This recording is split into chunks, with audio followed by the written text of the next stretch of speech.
Bismillah wa bihamdih. Assalamualaikum warahmatullahi wabarakatuh. Rasulullah sallallahu alaihi wasallam bersabda, "Kullu bani Adam khata' wa khairul khata'in at-tawwabun." Semua anak Adam, kata Nabi, semua umat manusia adalah banyak berbuat kesalahan dan dosa. Wa khairul khata'in, tetapi sebaik-baik mereka yang banyak berbuat salah dan dosa itu, at-tawwabun, adalah mereka yang terus-menerus bertaubat dan memohon ampun kepada Allah Subhanahu wa Ta'ala. Dari hadis ini menyadarkan kita bahwa ya, kita memang berlumuran dosa, selalu berbuat salah dan dosa. Tetapi dosa yang kita perbuat itu sesungguhnya menjadi kesempatan untuk kita terus memohon ampun kepada Allah Subhanahu wa Ta'ala, bertaubat, dan jangan pernah menyerah untuk terus bertaubat kepada Allah. Karena itu Allah Subhanahu wa Ta'ala saking rahmat dan kasih sayangnya kepada kita, banyak jalan diberikan kepada kita untuk membersihkan diri dari dosa-dosa tersebut. Antara lain, dan ini yang sangat-sangat praktis ya, dan sangat-sangat ampuh, yaitu berpuasa di bulan suci Ramadan dengan sebaik-baiknya, dan juga mengisinya dengan banyak membaca kitab suci Al-Quran. Di dalam satu hadis, Rasulullah SAW bersabda yang diriwayatkan oleh Imam Ahmad, beliau mengatakan, "As-siyamu wal-Quran yashfa'an." Berpuasa dan membaca Al-Quran di bulan puasa terutama itu dapat menjadi syafaat.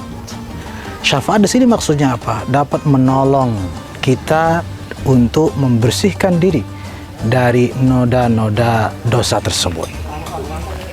Sampai-sampai Nabi mengatakan, yaqulus siyam, puasa kelak di hari kiamat berkata, mohon kepada Allah, laqad mana'tuhu at-ta'am wasyahawat fin nahar fasyaffi'ni fihi. Puasa yang kita lakukan itu memohon kepada Allah dan menjadi saksi di hadapan Allah. Ya Allah, saya telah menghalangi orang ini daripada makan, minum, dan menghalanginya untuk memenuhi syahwatnya.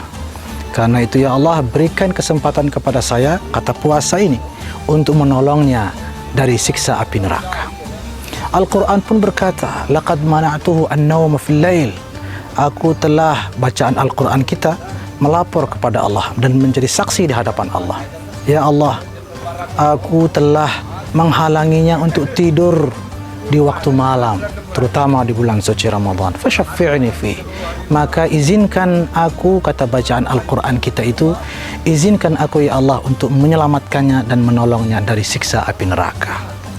Artinya, dosa-dosa yang dilakukan apabila berpuasa di bulan suci Ramadan ini dengan sebaik-baiknya, dan juga membaca Al-Quran dengan sebanyak-banyaknya dan sebaik-baiknya, maka kata Nabi, fayashfa'an, ibadah puasa dan ibadah membaca Al-Quran itu akan menjadi syafaat, akan menjadi penyelamat dan penolong kita kelak di akhirat.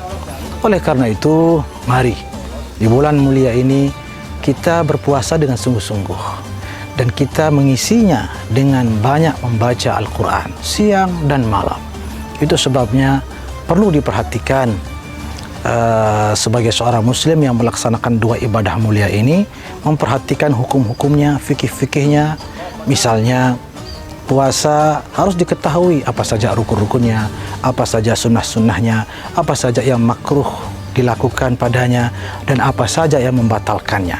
Begitu juga ketika membaca Al-Quran, harus memperhatikan tajwidnya, harus memperhatikan makharijul hurufnya, agar dua ibadah ini dapat terlaksana dengan sebaik-baiknya.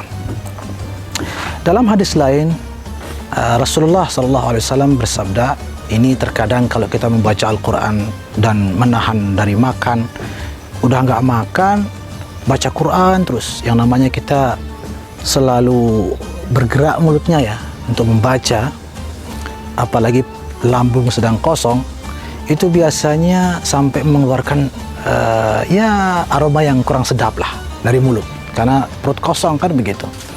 Sebagian mengeluh, ini bagaimana untuk menebus dosa kok sampai seperti ini. Lalu terganggu mungkin dengan aroma mulutnya sendiri. Jangan bersedih.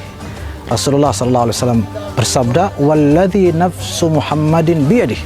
Demi Allah yang mana jiwa Muhammad ini ada di tangannya. La khalufu famis shaim atyabu indallahi min rihil misk. Bau mulut orang yang berpuasa dan banyak membaca Al-Quran itu di sisi Allah lebih wangi daripada aroma kasturi. Itu sebabnya Allah Subhanahu wa taala selalu menyayangi kita, memberikan kita ketenangan hati dalam menjalani kehidupan ini, meskipun banyak sekali kesulitan, kesusahan yang menimpa hidup kita. Itu sebabnya, ma'asyiral muslimin rahimani wa iyyakumullah, di dalam menjalankan ibadah puasa ini bukan berarti kita ya udah nggak usah sikat gigi misalnya, biarkan saja bau, tidak demikian. Tetapi memang ada sebagian ulama, bahkan para ulama kita mengatakan makruh menyikat gigi di siang hari. Mengapa demikian? Karena menghormati, sebagai bentuk penghormatan terhadap hadis yang kita dengarkan tadi, dan bahwasanya Allah menyukai itu, maka sebaiknya dipertahankan saja, karena itu adalah sesuatu yang disukai oleh Allah. Toh juga aroma-aroma itu sifatnya normal, karena perut kosong dan terus membaca Al-Quran, dan juga tidak berlarut-larut lah, karena puasa tidak lama, sampai maghrib sudah berbuka puasa. Mudah-mudahan Allah Subhanahu wa taala menerima segala amal ibadah kita, dan juga terutama ibadah puasa dan ibadah membaca Al-Quran kelak mudah-mudahan menjadi syafaat penyelamat bagi kita semua dari siksa api neraka. Amin ya rabbal alamin. Wallahul muwaffiq wal hadi ila sabilir rasyad. Wassalamualaikum warahmatullahi wabarakatuh.